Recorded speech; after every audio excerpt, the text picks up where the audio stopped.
तुमका केळफुलाची भाजी खाऊन कंटाळो येत असत तर ही नवीन रेसिपी तुमच्यासाठी।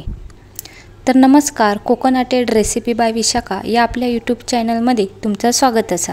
आज मी तुमका दाखवतले रवो आणि केळफुलापासून एक नवीन रेसिपी। ही रेसिपी बघूसाठी व्हिडिओ स्किप न करता व्हिडिओ शेवटपर्यंत नक्की बघा। तर चला रेसिपी सुरुवात करूया। पहिला आपण केळीचं बोंड काढून घेऊया। आमच्याकडे केळीचं बोंड म्हणतात, केळफूल पण म्हणतात। तुमच्याकडे काय बोलतात तर कमेंट करून नक्की सांगा। ह्या असा केळीचं झाड आहे बघा। आता हे का केळी धरली आणि केळीच्या पुढे एक असं केळफूल असतं बघा। तर आता आपण तोडूया बघा। हे का आता हे आम्ही मोडून घेते। याचं ढीग असता हे बघा गळता खाली, कपड्याक लागलं तर जाणार नाही ढीग। केळीचा बोंड काढून घेतले मी। आता ह्या मी सोलून घेते बघा। अशा प्रकारे तुम्ही हा केळीचं बोंड सोलून घेऊ शकतास। हे बघा मी हा केळीचं बोंड सोलून घेतलंय आणि जो कोवळो भाग असता ना मधलो त्याची आज आपण कापा करतलो।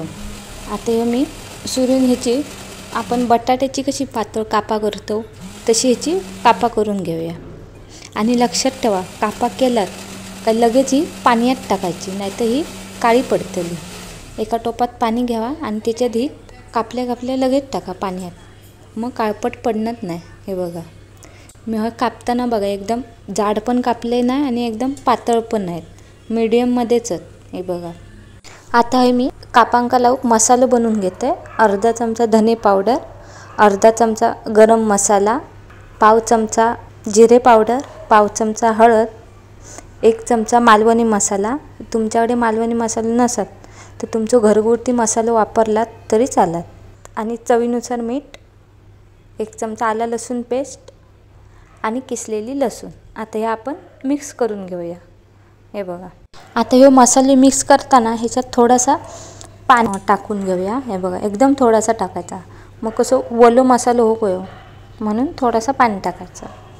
होय बघा आपलं मसालो मिक्स करून झाला। आता मी एक ताट घेते। आपण ही कापा ठेवलेलं ना भिजत, ती एक मी ताटात काढून घेते। होय मी सगळी कापा काढून घेतला। आता जो मसाला बनवलो ना तो असं दोन्ही बाजूने हे कापांका लावून घेऊया। हे बघा आधी एका बाजून लावायचं, मग दुसऱ्या बाजून एक करून लावायचं, नाही तर असं मिक्स केलात हाताने तर हे सगळं कुस्कारतली आपली कापा। हे बघा अशी कुस्कारतली, म्हणून ती हळू एक लावायची असे मसालो। होय बघा होय सगळ्या कापांका मसालो लावून झाला। आता ही कापा भाजूसाठी आपण पीठ तयार करून घेऊया। होय मी थोडंसं रवो घेतलं आहे, त्याच्यात मी 2 चमचे तांदळाचा पीठ घेते। तुमच्याकडे तांदळाचं पीठ नसेल तर तुम्ही 1 चमचा कॉर्नफ्लॉवर घेतलात तरी चालत, म्हणजेच मक्याचा पीठ। आता मी ह्याच्यात मालवणी मसाला टाकून घेतो आहे 1.5 चमचा। तुमच्याकडे मालवणी मसाला नसेल तर तुम्ही तुमच्याकडे घरगुती मसाला वापरलात तरी चालत। आता मी त्याच्यात टाकते चवीनुसार मीठ आणि आता ह्या मी चांगलं मिक्स करून घेते।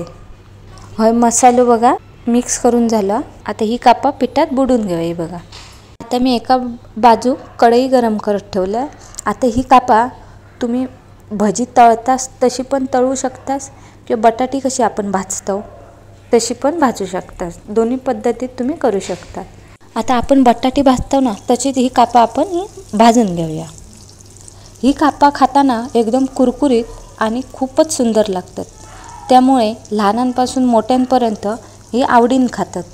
त्यामुळे ही रेसिपी एकदा तरी नक्की करून बघा आणि कमेंट करून नक्की सांगा ही कापा कशी झाली। होय बघा आपली कापा भाजून तयार झाली आहे। तर ही कापा तुमका कशी वाटली कमेंट करून नक्की सांगा। ह्यो व्हिडिओ तुमका आवडलो असत तर व्हिडिओक लाईक करा, शेअर करा, कमेंट करा आणि कोकोनटेड रेसिपी बाय विशाखा या चॅनलला सबस्क्राईब करू विसरू नका। परत भेटूया एका नवीन रेसिपीमध्ये। बाय।